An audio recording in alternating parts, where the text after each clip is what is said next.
Cleveland, where it isn't warm, but it is colorful and it has been snowing. This is the setting for 49ers Browns on Sunday afternoon or Sunday morning back in the Bay Area, where it's going to be a 10 a.m. kickoff for the 49ers. A couple pieces of news. Matt Gay has been activated or elevated from the practice squad to kick for the 49ers. Probably the toughest stadium to kick in the entire NFL, especially when it's windy, and it's almost always windy in Cleveland coming off of Lake Erie. So Matt Gay is going to have the job that Jake Moody failed at the last time the 49ers were here. Remember, Moody missed 2 kicks, and the 49ers lost that game 19-17. Jalen Graham is the other 49ers practice squad elevation. He is a linebacker. As expected, no Eric Kendricks up for the 49ers. The former All-Pro linebacker is going to have the bye week to learn the 49ers system, and we'll probably see him against the Tennessee Titans come week 15. This is their winter wonderland walk in Cleveland. Isn't this cool? Look, they even have a nativity scene behind me. They close off the road here. I'm staying actually in the Hotel Cleveland, which is right behind me, and then you've got I think that's the Key Tower, the skyscraper, which also has Christmas lights, green and red. Other piece of news, Jauan Jennings fined over $12,000. Now, Trevon Merrick, who hit Jauan Jennings in the balls, punished more, 1-game suspension, so he lost about $65,000 worth of pay. But Jauan doesn't get off scot-free either for his retaliation, really just a shove in the face. I'm sure a lot of people don't think that's all too fair, but Jauan is going to have to fork over $12,000 in a season that's already not been financially kind to Jauan Jennings. Wasn't able to get a lucrative new contract. Did get a few more incentives, then broke those 5 ribs, and now Jauan has to pay $12,000. But he's healthy now, and he could be a big part of the 49ers attack tomorrow here in Cleveland, where there's going to be wind coming off the lake, but it may not be snowing. I think more snow is expected tonight, but maybe that snow disappears before the game, and then the 49ers, Brock Purdy, Matt Gay will have to deal with the wind. Look, ice skating ring behind me, tower behind me, Hotel Cleveland, all kinds of holiday lights. I like the vibe here in Cleveland. I also really did like the food here in Cleveland. I did love the food. There's a place called The Good Company. I'll show you guys the burger in a bit. This is low-key the most underrated food stop on the NFL circuit. You know, people will talk bad about Cleveland, but you can eat very, very well in this town. Nobody's ever going to say that Cleveland has good weather. The 49ers are going to be dealing with those conditions tomorrow, but they've got good Wi-Fi. They've got good food. They've got good people here. Everybody's been so friendly. It feels like yesterday I was here for that 2023 game. 49ers lost 19-17 to the Browns. And, you know, here's a little piece of 49ers trivia. It's been a long, long time since the 49ers beat the Cleveland Browns here on the shores of Lake Erie. In fact, it has been since 1984. The last time the 49ers won at Cleveland, this picture was taken. November 1984. They blew out the Browns 41-7. Now, the kicker here is that they did this 1 week after Joe Montana threw 4 interceptions in a home win over the Cincinnati Bengals. So I know that all the talk is about Brock Purdy having thrown 3 interceptions last week in a win. Well, maybe we can go back to the history of the 49ers. It's been a long, long time since they've won here in Cleveland, and it turns out that even Joe Montana threw picks. His career high 4 interception game came the week before the 49ers last beat the Browns here in Cleveland. It was a 41-7 laugher. On the flight over to Cleveland today, I actually watched that game back from 1984. It opened up with a kickoff for the 49ers. They were kicking. Ray Wersching was their kicker. The Browns fumbled the very opening return, so the 49ers got the ball right away. They kicked the field goal. Wersching made 2 field goals to open that game, and then San Francisco blew it open, 450 yards of total offense.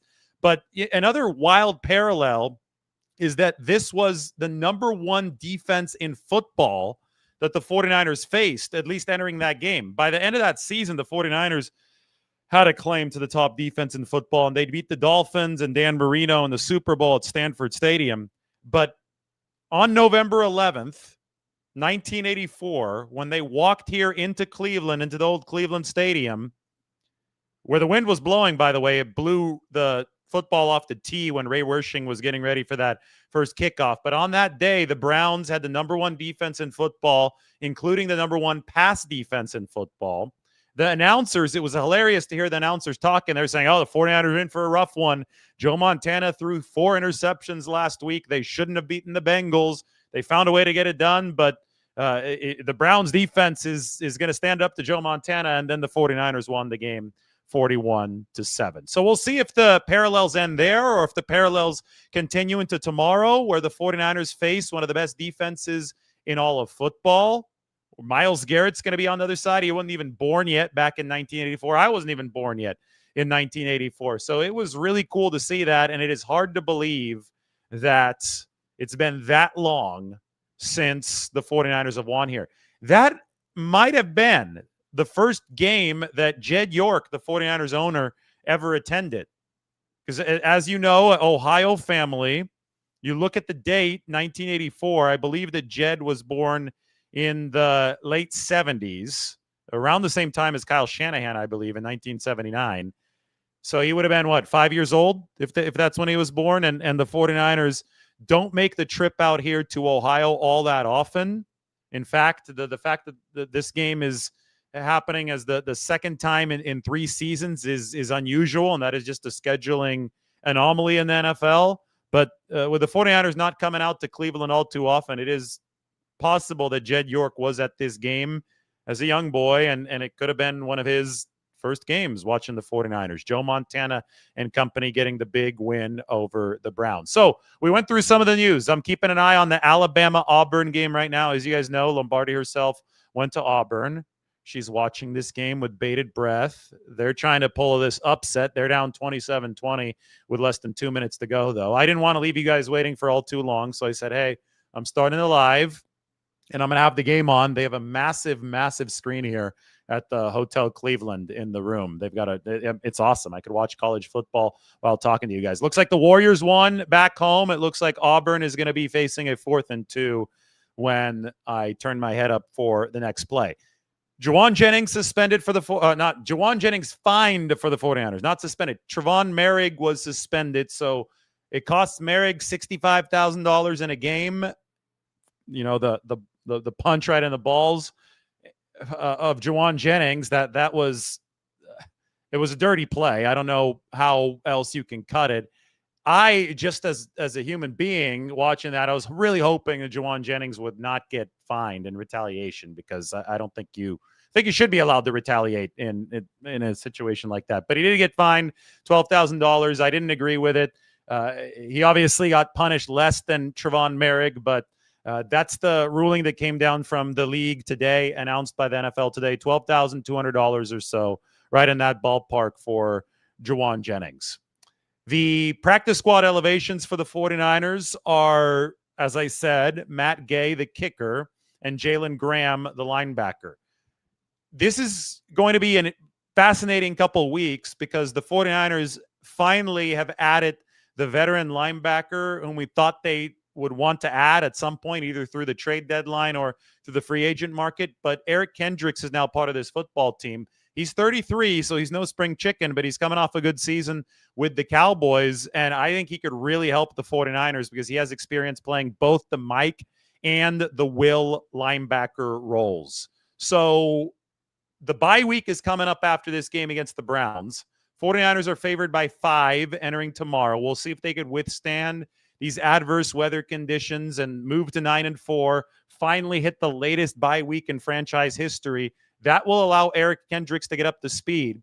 And I think that Eric Kendricks might start come week 14 when the 49ers play the Tennessee Titans. It's possible. I don't know exactly how his integration process is going to work, but Kyle Shanahan spoke of it yesterday or 2 days ago in his press conference. I guess yesterday, Friday. It seems the time is going by rather quickly here. But Kyle Shanahan said that Eric Kendricks was somebody that the 49ers had been talking to for a while now. They knew that he was available. Eric Kendricks is from Clovis. He wanted to join the 49ers, and they were just trying to hammer out when the best timing would be, and the timing is right now at the end of November. And I think that I said this on the day that the 49ers signed him. He's a 33-year-old veteran who probably didn't want to put his body through an entire 5-month NFL season. The end of November was the right time for Eric Kendricks to hop onto an NFL opportunity, and it was definitely the right time for the 49ers, who are seeing some trouble at linebacker after injuries to both Fred Warner and Tatum Bethune.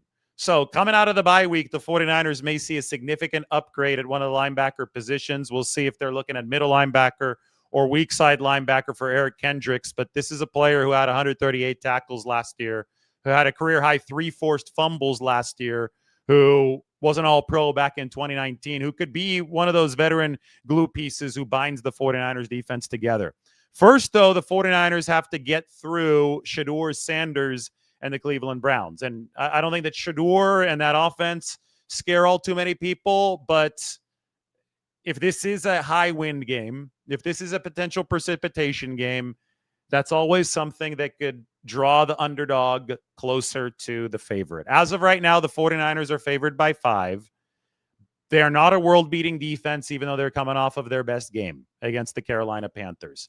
Shedeur Sanders, I don't think was all that great last week. I think that the media really overhypes wins and losses for quarterbacks without looking into efficiency statistics, and they weren't all too great for Shedeur Sanders. If you watch the tape, then the majority of his yardage came from a swing pass that was turned into a 60-plus yard touchdown. That being said, it was also his first NFL start. It was against the Raiders defense that isn't good, but is better than that team's offense.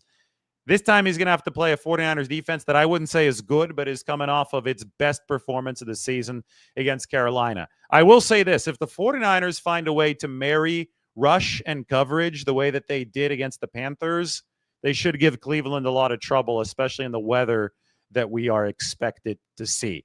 It's the other side of the football that is the marquee matchup of this game. Myles Garrett rushes over left tackle about 80% of the time.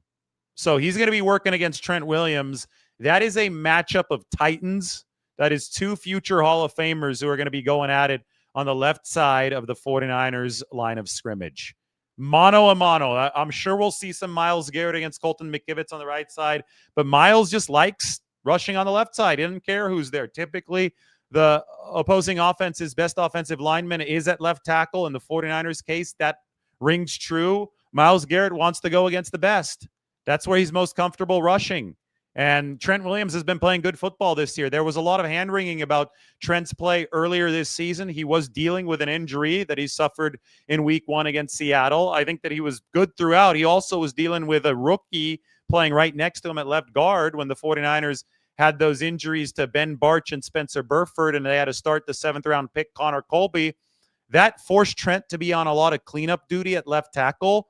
Now he's playing next to Barch and Burford, rotating and staying fresh. Williams himself is fresh. He's playing excellent football, even at my age, at age 37.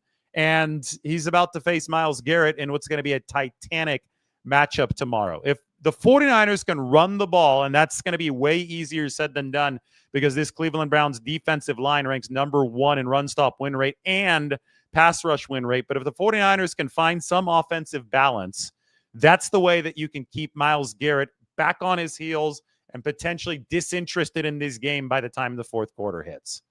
The 49ers can grab a commanding lead, and maybe that's only 7 points tomorrow. Maybe it has to be 10 points tomorrow. That's when you could take some steam out of perhaps the best pass rush in football. I do think that the Browns represent another step up from what the 49ers faced in Houston. And I said when the 49ers faced the Houston Texans, they needed more mobility at the quarterback position. Mac Jones was not mobile enough to give the 49ers. Oh, my goodness. Auburn just muffed a punt. You got to be kidding me with this football game that I'm just watching. I know that they fumbled away probably their last chance at winning, but they were about to They were about to get the ball back with like 10 seconds left, a chance to return it, and their punt returner just couldn't catch it. Lombardi herself definitely not happy right now, thinking a face palm is in order. That's not good. Anyway, Alabama on its way, and Mac Jones, speaking of him, it's funny, I was mentioning Mac Jones, and Alabama gets a play in their favor in their rivalry game, but Mac Jones wasn't mobile enough to combat that Houston Texans pass rush, which is the most ferocious one the 49ers have faced so far. You could say maybe the Rams, they can also bring the heat, but I think between Danielle Hunter and Will Anderson Jr., what the Texans brought to the table was awesome. But with Myles Garrett and anybody, you're facing another level up. And the mobility of Brock Purdy is going to be important for the 49ers to extend plays tomorrow, to find their way to the first down marker in scripted situations that wouldn't otherwise yield first downs. Like when you move off of the script and you need improvisation, which I think is going to happen in a poor weather football game, in a football game against Myles Garrett and company, I think that Brock Purdy is going to be able to shine with his legs. He's going to have to play within himself, obviously take care of the football, but then deliver when he has to out of structure, and he has to do that with intelligence. He has to pick his spots, and that's going to be a big, big key for the 49ers to hold that advantage against the Browns. All right, I'm going to answer some of your questions. It is Saturday night. We got quite a few of you in here. Maybe now that Alabama-Auburn game is over, 27-20, condolences to Margot. We can start talking to you guys. We're going to have a nice chill evening here. And then I have to head over to the 49ers team hotel to pick up my credentials. So I've got a busy night. It's almost midnight here in Cleveland. Thankfully, I'm not on Eastern time, so I'm not quite that tired yet, but maybe I pay for it tomorrow because it is an early body clock start for West Coasters, 10 a.m. Pacific time for the 49ers against the Cleveland Browns.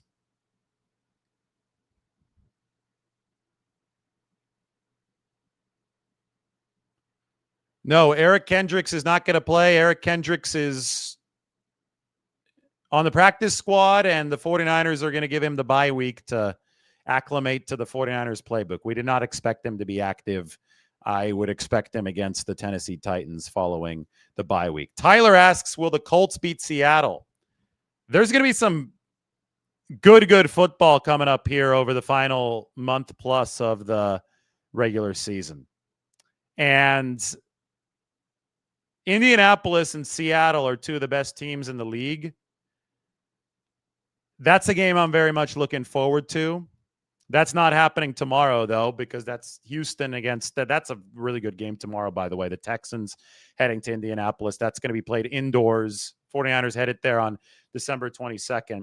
I believe the Colts are headed to Seattle, right? I don't think Seattle has to go to Indy, so I do think that gives the Seahawks a little bit of an advantage when that game happens, although don't quote me on that. I'll have to check that in a little bit.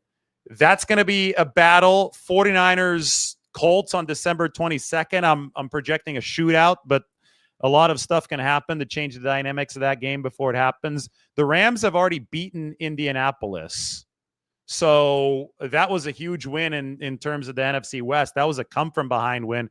Rams got a big break in that game where Indianapolis, they had what looked to be a touchdown, but the ball was fumbled at the goal line, and it swung the whole game after the Colts jumped out to an early lead. So just imagine where the NFC West would be had that play gone in the Colts' favor. It didn't. The Rams now are the only two-loss team in all of football. Seahawks and the 49ers both chasing them in the NFC West. Armando wants Brock quick release, 2.1 seconds. Here's one thing, though, about Cleveland's defense. I don't know if that's going to work tomorrow. The Cleveland defense, that they play as aggressively as the 49ers do up front with the wide nine, because Jim Schwartz runs the wide nine. They play that way across the entire 11. So they're going to be trying to blanket the 49ers right off the line of scrimmage to the point where they're going to be testing San Francisco and their ability to separate, maybe Brock Purdy's ability to create some space with his legs, because they're going to hop on some of those short throws early on. They want to buy at least a hitch for Myles Garrett and company to get the Brock Purdy. That's why this is such a good defense, because they can rush and they can cover. So I'm not all that sure if snap and release is going to be the way that you can beat this Cleveland defense. I think the 49ers are going to have to deliver some early separation. And the reason that what Cleveland is doing is something that not every team can replicate, and something that has a downside even for the Browns is whenever you are that aggressive, you can give up space on the back end. So there should be some opportunities for the 49ers to hit some explosives tomorrow. It won't be easy, but they're going to have to pick and choose their spots right to burn some of Cleveland's over-aggressiveness. Now, the aggressiveness, if you're watching this game tomorrow, there are probably going to be sacks. There are probably going to be negative run plays for Christian McCaffrey. Cleveland's defense is that good. They're going to get theirs. But it's important that the 49ers offense gets theirs going the other way. So it's going to be this battle. It's going to be a boom or bust struggle in all likelihood. Probably will favor the defense ultimately, but the 49ers also get to play defense against the Cleveland Browns. It is a multi-phase game. They just have to minimize the negatives on offense, so don't let those turn into giveaways, and maximize the potential explosive plays whenever that opportunity does arise against the Browns.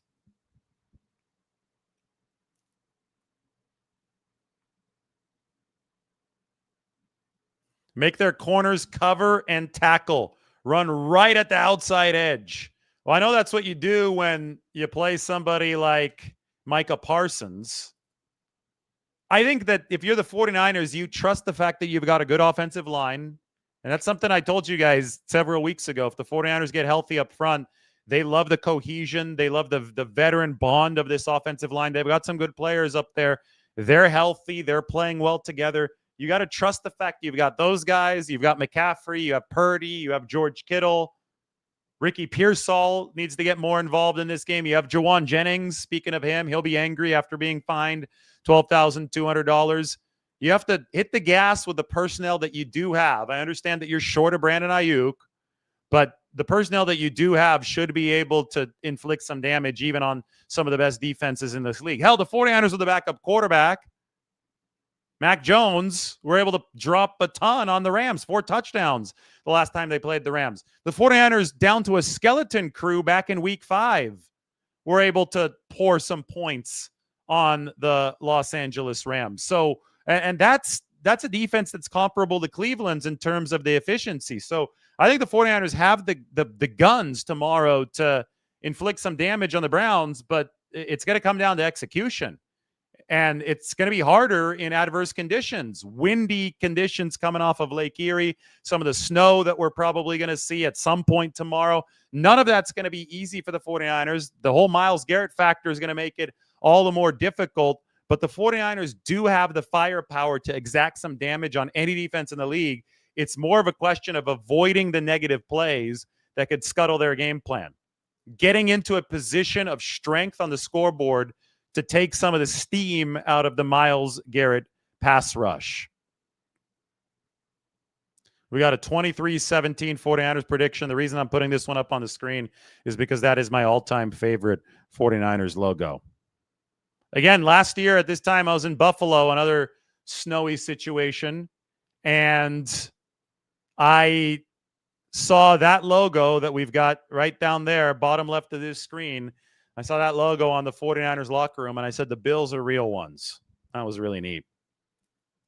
Yep. The Browns rush great from every single position up front. That's why they are number 1 in pass rush win rate. They're also good run stoppers. They're number 1 in run stop win rate. They don't have Dalvin Tomlinson anymore. Back in 2023, Browns had the vet DT, Dalvin Tomlinson, who's now with the Arizona Cardinals. And, I mean, that defensive front gave the 49ers, as expected, a whole lot of trouble. They've drafted Mason Graham. That's the Michigan defensive tackle. A lot of NFL fans, 49ers fans, were raving about him coming out of the draft. He's part of that Cleveland defensive front. Very, very polished with his hands. They have Malik Collins, the former 49er, at the other defensive tackle position. And Malik was a good pass rusher for San Francisco last year. Wasn't a great run stopper, but they've been able to work around Malik Collins. They've got Shelby Harris, another veteran, who's a better run stopper than Malik. He could play some of those rundowns for this team. And then obviously Myles Garrett is such an anchor who can play anywhere along that defensive line, but loves coming off of left tackle and just pinning his ears back and rushing. I mean, Myles Garrett is one of the greatest forces of nature that this game has ever seen. It is a strong, strong defense. If anything, maybe you can get those corners with broken tackles, just like you can get any corner with a broken tackle, especially if you have Christian McCaffrey and Brian Robinson Jr. on your team. But part of the problem with this Cleveland defensive line is that they're powerful and they're athletic. So the outside zone is something that I think has to be set up by the pass against this defense. I think you have to pass to set up the run. That's how Bill Walsh always used to play things with the West Coast offense, and I think that's what Kyle Shanahan's going to have to do tomorrow. Whenever you line up and you look at the numbers, you will see tomorrow where they are with the safety, the Browns are. If they're bringing in Grant Delpit or if they're bringing in Ronnie Hickman, one of the two safeties, into the box, that generally gives the 49ers the cue that, okay, we can run a pass play here.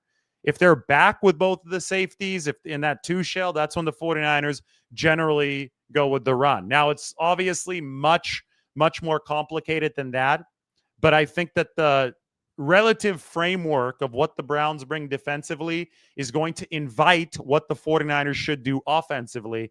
And then from that point, it's very important for Brock Purdy to play within himself, just as he has for most of his career. And I know he failed to do so for those 3 drives against the Carolina Panthers, where I thought that the risk-reward priority was all out of balance.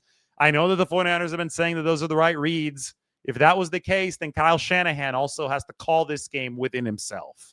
He has to make sure that he is calculating the right risk-reward at all times as he's drawing up these plays. Because for 3 straight possessions against the Panthers, the 49ers got too crazy with what they were doing downfield, even though they were able to move the football 5 yards at a time on all their other drives against Carolina. But I've gone through that so many times over the course of the past few days. I'm really excited to turn this page to discussion of the Cleveland Browns, who do not have a good offense. It's one of the worst offenses in the league. They've moved to Shedeur Sanders, but do have a very good defense and probably the best defensive front that the 49ers have faced this year. Michael says that the 49ers need to go back to Kendrick Bourne. Ever since Jauan Jennings' yelling match with Shanahan on the sideline, the 49ers stopped using Bourne. The receivers aren't getting separation outside of McCaffrey and Kittle. I don't think it had anything to do with the yelling match with Jauan Jennings on the sideline. I think that Jauan Jennings getting healthier with the ribs has meant that he's a better blocker in the run game, and he blocks much better than Kendrick Bourne, and that is the central component of this offense. So the 49ers have gone with Jennings over Bourne, and obviously now Ricky Pearsall is back as well. I do grant you the point that Kendrick Bourne was balling out, getting separation for the 49ers.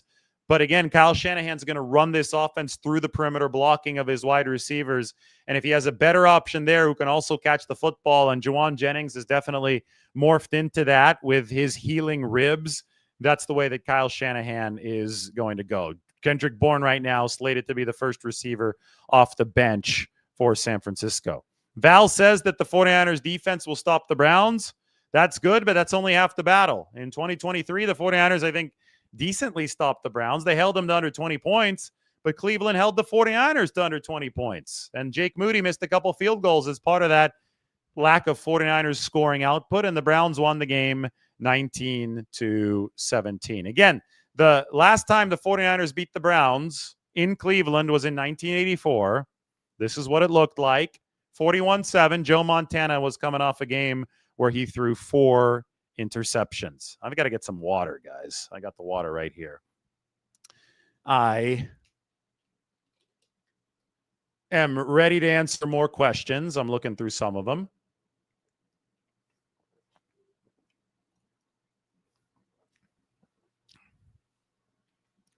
My score prediction, that's a good question. We've got it up on the San Francisco Standard. Let me get it for you.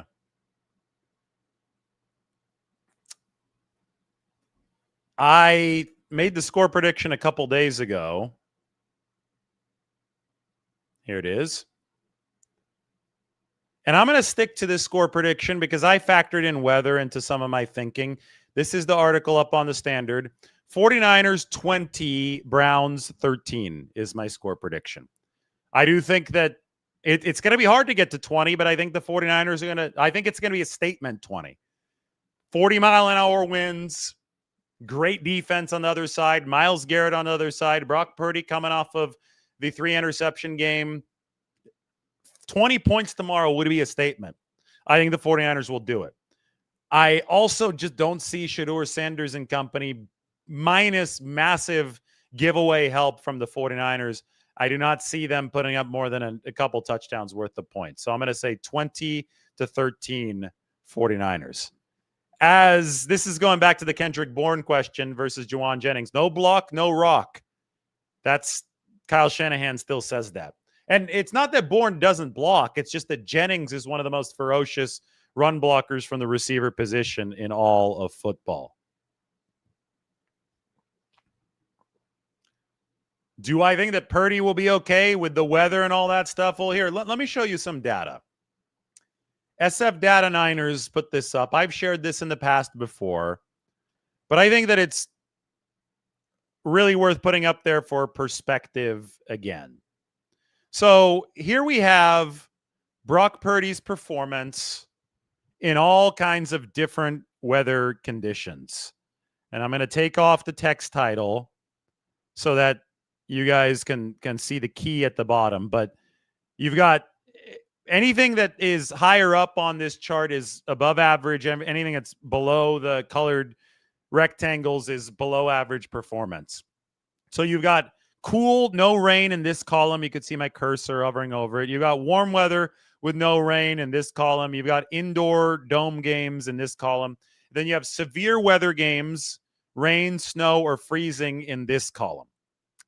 As you can see, Brock Purdy does have 3 below average efficiency games in severe weather, which we expect tomorrow in Cleveland, including the game against Cleveland back in 2023. The game against Buffalo last season, that was a year ago tomorrow. It was the Sunday after Thanksgiving. And the game against the Rams at Levi Stadium, that was a rain game. The 49ers lost 12-6. But before we go on pretending that Brock Purdy has never played well in precipitation, it must be noted that there are 2 games with above average efficiency here played in severe weather by Brock Purdy. The game against the Packers in the playoffs, 2023 season, and the wild card game in the 2022 season against the Seattle Seahawks. So he has actually delivered in the rain before. Obviously, on average, aggregate, big picture, the efficiency has been worse for Brock Purdy when in severe weather. But it also is worse on average for every quarterback. So I don't expect either offense to be at its best tomorrow, but I have seen Brock Purdy succeed in precipitation games before. And I think that if he doesn't succeed in this game tomorrow, I would give more credit, and I'm going to have to watch the game, of course, but I'd be inclined to give more credit to Myles Garrett, Jim Schwartz, and the Browns defense than to the weather. Now, of course, the weather is a factor, but Purdy has succeeded even in poor weather before. So I think we got to look at this in nuanced fashion, and SF Data Niners just does such a good job with these distributions. And I would just urge people to not forget that Packers game, 2023 season, and the Seahawks game, 2022 season, both playoff wins from Brock Purdy and the 49ers.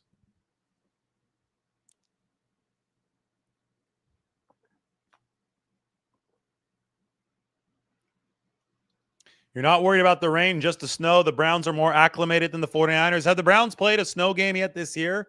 I don't think so. I know they practiced in the snow this week, but it's not like these players are all from Cleveland and Michigan. Like, these guys are from Florida and California. Like, all the teams, these are pro teams. They've got guys from all over the place. The Browns' level of acclimatization probably just limited to the practice time that they've gotten this week.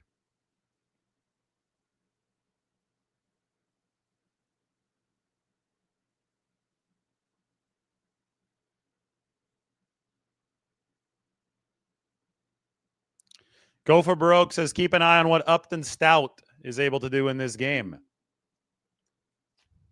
Good call, good call. But Upton Stout has been getting better and better every week. I mean, he was awesome, I thought, on several plays against the Carolina Panthers. I mean, oh, cool. I'm watching the local news right now. They're saying the Winterland lights up in downtown Cleveland. I guess they just lit them tonight.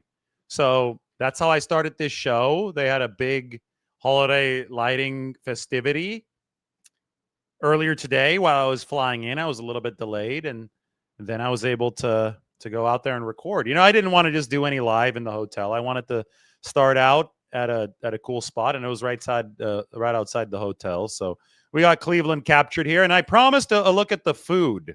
Why don't we do that right now? Good Company in Cleveland. Epic burger. Everything from Good Company is made from scratch. They've got a bakery in-house for those super soft buns. And then they've got these pretzel rolls that were delicious. Those are 2 types of cheese. Like I said, Cleveland's got a low-key epic food scene. I mean, I had to zoom in on that cheese dip. It was heavenly. I came here to Good Company 2 years ago, and it was so good that I had to come back. And this time I got to try the burger, which is going to be pictured again. It takes them 6 hours every day to make those fries. I mean, quality stuff. Here's one more look at the burger from Good Company. I mean, really tasty. I rushed over there, and I wanted to beat the closing time. I know I was delayed with my flight, so it was a close call today, but they hooked me up. Talked to Ryan, the executive chef. He was talking about the Bay Area and all the influence that the Bay Area has had on food culture. Well, some influence here on the Cleveland dining scene. Good Company, really good. I'm going to try the Cleveland Bagel Company when I'm here. There's a place called Marthy's that has awesome breakfast sandwiches that I hit up a couple years ago. The best sandwich in San Francisco, and I would say in the world, is at Deli Board on Folsom Street. And that was inspired by a place in Cleveland called Slyman's.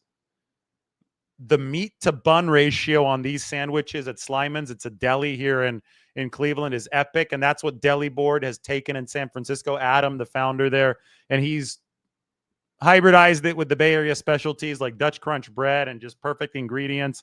So San Francisco and Cleveland connected by virtue of the sandwich. And I always eat really well in this city. Good Company hooked it up. And we were talking a little bit about Deli Board and Slyman's and the great food tradition of the 2 cities represented by the 2 football teams out on the field tomorrow, who are going to be playing on the shores of Lake Erie. Any more questions? Little Luca's in Daly City, very good. We'll have to do a show with their sandwiches at some point. I have tried it. We got somebody saying 42-7 49ers. It's just funny that you say 42-7 because a little bit earlier I talked about the last time that the 49ers won in Cleveland, the 41-7 game right here. So I guess you're saying the 49ers would one up that 1984 win.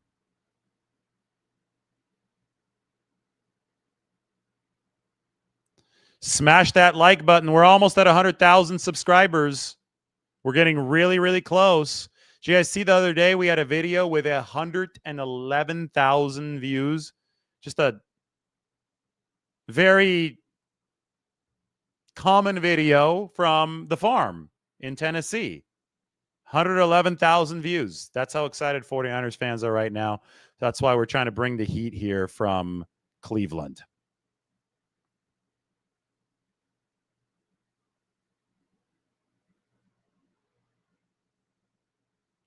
It would be crazy to see 3 NFC West teams in the playoffs. The Seattle, the Rams, and the 49ers. Kind of like last year when you saw 3 NFC North teams in the playoffs. It is wild to me that 8-4 is only good for the 7 seed right now. I mean, if the 49ers win tomorrow, there's a chance that 9-4 will still be a 7 seed. That's the final seed for the playoffs. That's crazy. That's how strong the NFC is. Not just the NFC West, the NFC as a whole is really strong this year. But I also think that it's wide open. We saw the Bears beat the Philadelphia Eagles the other night and run for nearly 300 yards against the number 3 run defense in all of football. Anybody that is in that tournament come January is going to have a chance to make some real noise. And the 49ers right now are in the midst of a playoff push. All right, I've got to go get some rest. There's your 49ers update from Cleveland. Hope you guys enjoyed the food. Hope you guys enjoyed the vibes, the holiday lights. 49ers Browns is tomorrow. We'll talk to you very soon.